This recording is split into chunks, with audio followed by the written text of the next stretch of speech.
The sky around Bastrop State Park was orange and filled with smoke on Sunday night.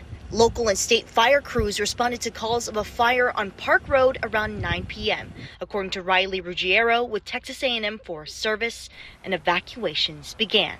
Last night at the Pines at Bastrop RV Park, as well as the historical cabins of Bastrop State Park and 3 private residences nearby, just to ensure for their safety and our firefighters' safety. At 6 o'clock Monday morning, residents were allowed to come back, but the fire has already burned dozens of acres of land.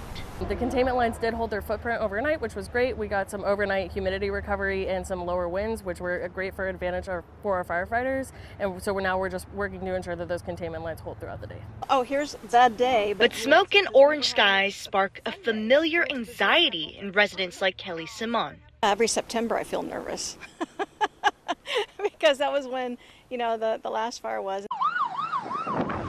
On September 4th, 2011, a massive fire raged in the eastern forest of Bastrop County, not too far from Park Road.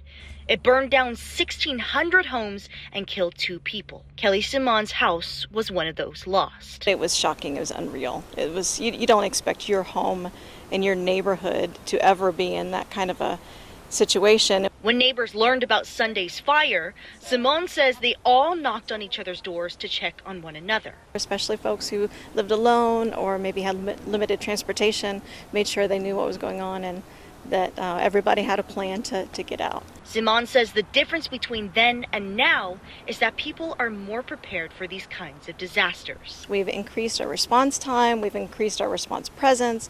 We had air support here.